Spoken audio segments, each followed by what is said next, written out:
Hello.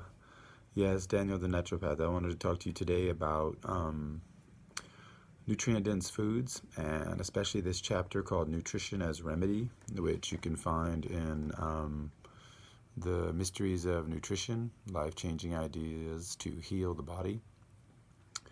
I'm a little bit sick today, so I'm usually happy when I'm sick because I always know something's detoxifying, something's coming out. It's rare that I'm sick, but I'm happy when I am.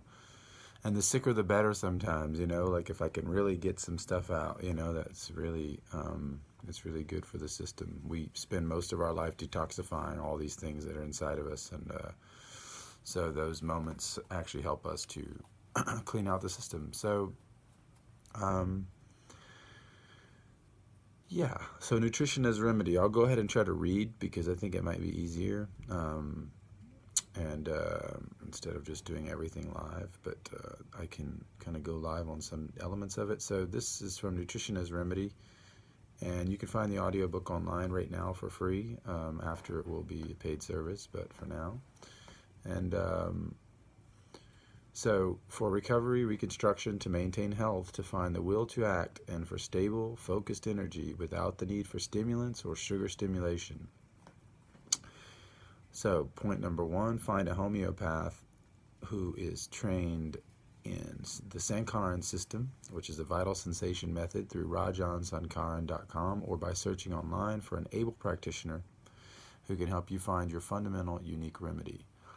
This has been such a powerful thing for me, is to find a homeopathic remedy which goes very deep and not using the typical homeopathy that we're used to seeing, which is, symptomatic, and, this is taken for that, and this is taken for that, and then the dilutions are very standard, and these are much higher dilutions, which touch much more on I guess a more informational system, spiritual medicine, something like that, but touching more on an informational system than on a material system, and having, demultiplied effect because of it.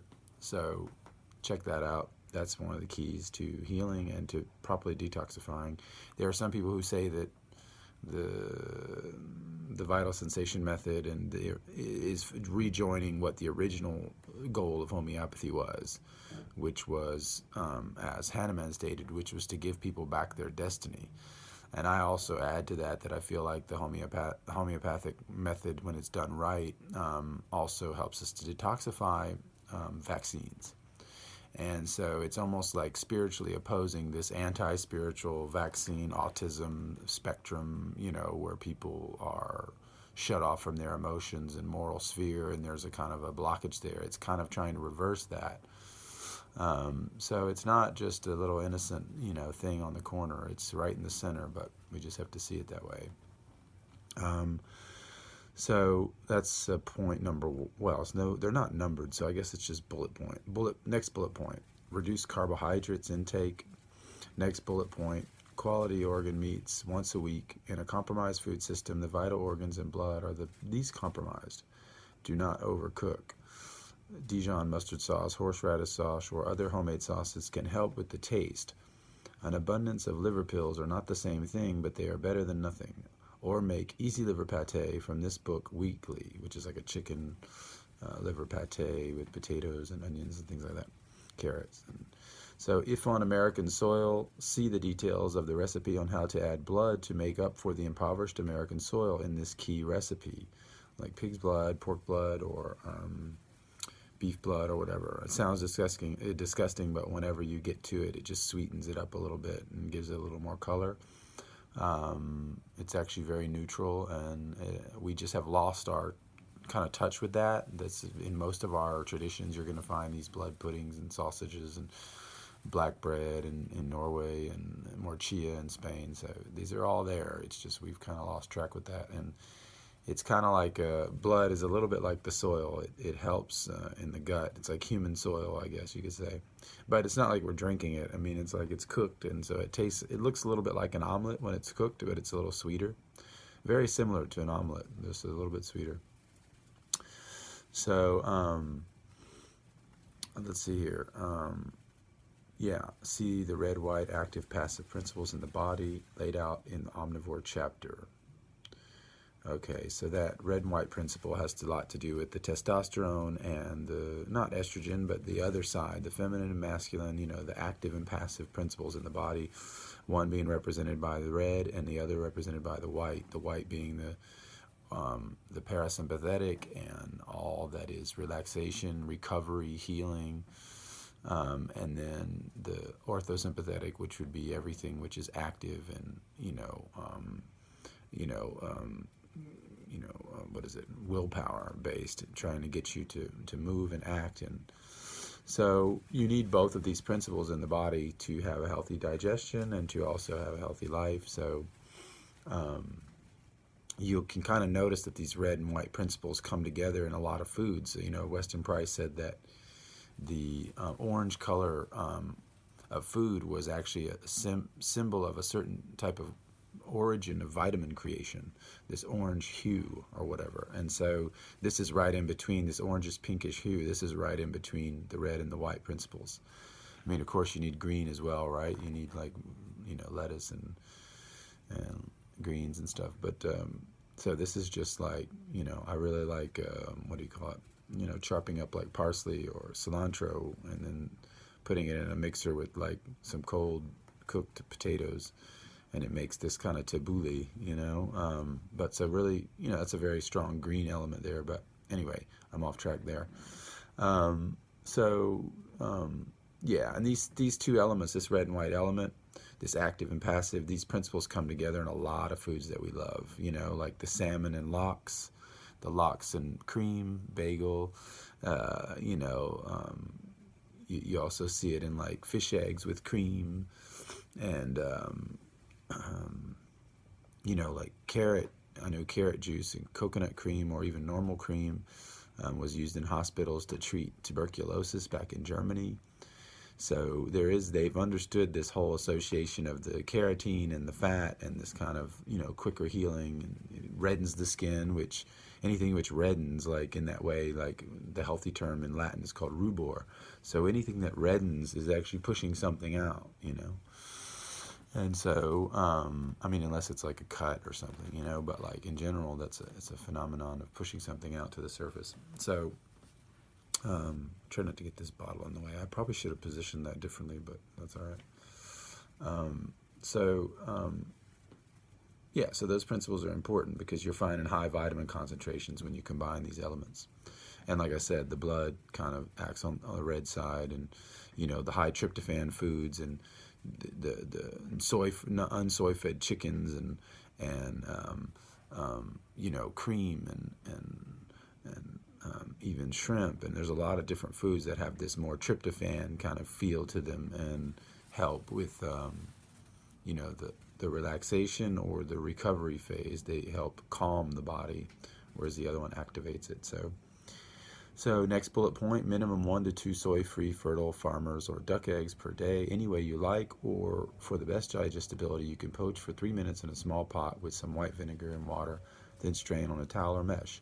I prefer to soft boil eggs, keeping the yolk raw, then serve in a ramekin with unfiltered olive oil, Frontier brewer's yeast, not the organic one, the inorganic one, which is actually much less salty.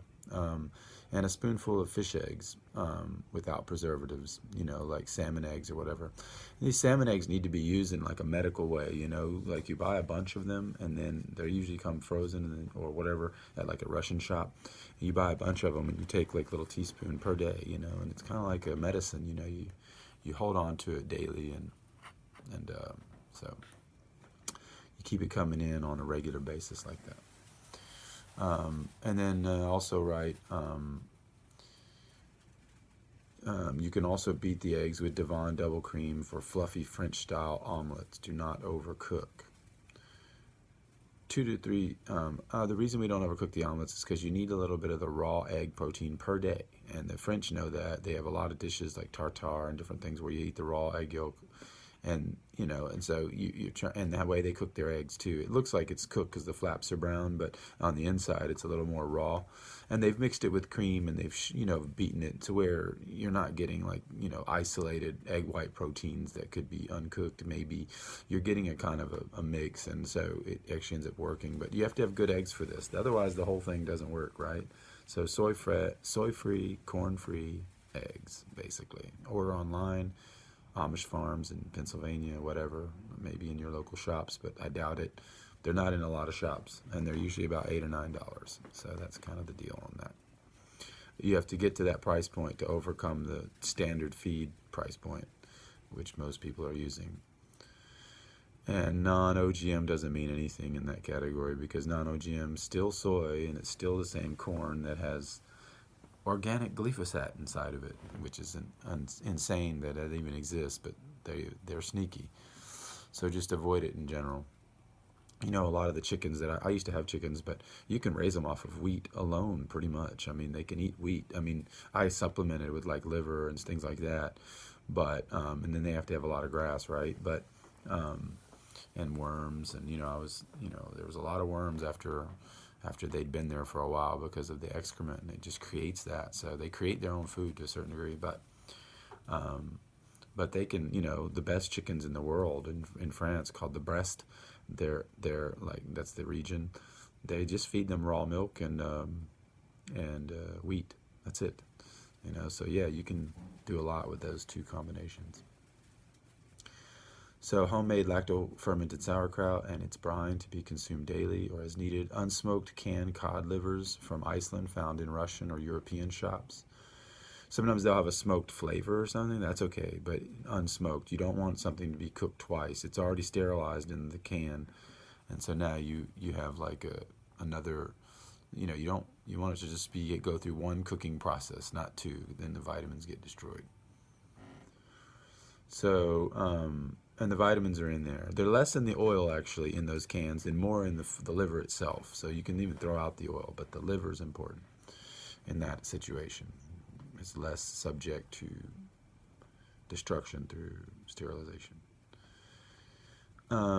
Crab and lobster roe and tamale, which in parentheses liver. So that's like the greenish substance that you find inside the lobster head, which is amazing, and it gives you libido for like 3 or 4 days, and it's a really powerful food that we should never be throwing out. Same with the crab. In America, the foreigners know about this, but America people don't. They just male crabs, crab legs, and white crab meat, which has iodine in it, but if you go for the female crabs and you can get in there and eat inside of it, it's like a red kind of omelet. Once it's cooked, it looks like a red omelet on the inside. And this is like all called crab fat. And there's even like sometimes roe and all. I mean, it's just much better. I think you can find it in the males too, but not just in the claws, So you have to kind of know how to do these things. And, I live in a place where near Redondo Beach, there's actually a huge seafood market where they have all the different types of crabs divided up into male and female. And I think, most Americans wouldn't even know what to do with that. I think it's because the foreign tourists that come through there know the difference between those two and what they're doing there. So they have them divided for a very good reason.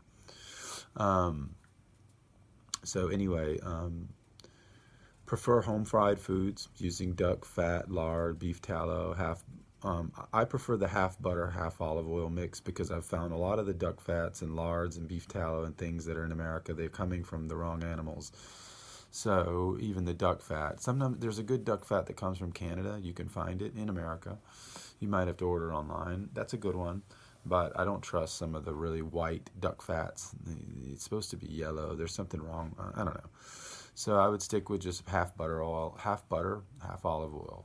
Buy like a really good quality butter, and then just use like half and half. So that's like a half stick, and then like some olive oil, and then let it fry in there or whatever. So organic peanut oil, palm oil, ghee, some sunflower oil. Interesting fact: fish and chips were traditionally fried in beef tallow, and this tradition began with frying the tails, as they were the least desired. Everyone has access to light frying with a butter and olive oil mix. You can even make your own breading using a toasted sourdough baguette run through the food processor or blender. Next bullet point, steak tartare, every so often made from grass-fed bison, elk, deer, New Zealand lamb shanks, or New Zealand, Australian steaks. Grass-fed beef heart is another possibility. Australian steak or small farm unsoy-fed animals plus raw egg yolk and condiments like capers and stuff like that. It's best to finely cut the meat yourself so the tartare is fresh, not packaged. You may also sear each side rapidly if you eat tartare more often, as many cultures, including those of Europe, would sear the edges of the meat before eating raw. Cubed grass-fed beef heart has almost zero taste when fresh, so adding some capers, mango, I don't really like mango, but whatever, and egg yolk can make this easy to serve in a small ramekin to those who have never tried it. Pickles, onions, parsley, you can cut all that up in little pieces too. That's kind of nice with mustard, and some people use Tabasco, whatever. Next bullet point. Homemade chicken, beef, lamb, or fish stock, 1 to 3 bowls per day, or added to soups and sauces, etc. This helps with concentration, overall healing, and mineral absorption, not to mention improved digestion. Also consider the tradition of 1 roasted chicken per week to increase tryptophan, which helps us sleep better. It helps with the digestion because it's lipophilic, so it pulls hydrophilic. The gelatin pulls water towards itself. So when it's in the stomach, it pulls those acids to where they stick to it, and it's a better digestion. It's the gelatin, I think, that does that. But so also consider the tradition of 1 roasted chicken per week to increase tryptophan, which helps us sleep better. High tryptophan will only be found in smaller French-style hens with slender bodies, soy-free hens, less expensive soy-free stew hens from farms in or out of state, local or smaller than usual hens from specialty shops, wild turkey, or equivalent. You can tell the quality of a chicken by how much gelatin it produces for a soup and how soft or hard the bones are after making a 24-hour broth.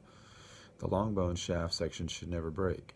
On a side note, fresh local raw shrimp ceviche is high in tryptophan. Most shrimp is frozen here in California, but anyway, I found fresh shrimp when I was in Charleston. Cooked shrimp, there's probably still some good to be had with the shrimp anyway, but I'm just, mentioning it. Cooked shrimp meat can be an alternative to chicken meat. As in Scandinavia, you will need to combine bacon with most seafood to bring the needed fat, with the exception of herring, especially salted whole fish herring found in Russian shops, which is more filling than the vinegar-based herring chopped up that you find in stores, or other fatty fish like sardines and mackerel. I use a little bit of chorizo. Like, I find this Spanish chorizo, which is like not very expensive, that's imported, and I'll use like a couple little cuts of it, throw it in with any kind of fish dish I make, just because it helps you to have that satiety where you're like, you feel full, but you've eaten fish. It's kind of like a little best of both worlds, because I don't really trust a lot of the bacon here. You could probably do the same with like prosciutto. You could buy like a shank, which is not that expensive if you find them. And, it's because you're buying in bulk, and you can throw that shank in the fridge and it'll last for like 6 months. You don't even need a special knife because you can cut it off in cubes. It's really good. And so there's other ways to do this, that work without having to get the wrong bacon or whatever in you, which has high estrogen, whatever, fats, soy, whatever. So we're going to stop here, and then we'll pick back up on part 2. I left the magnesium on here because it's just one of the best products for everything, so I always talk about it for healing the nervous system, etc. That's over at theheartoftradition.com, but we will come back in part 2.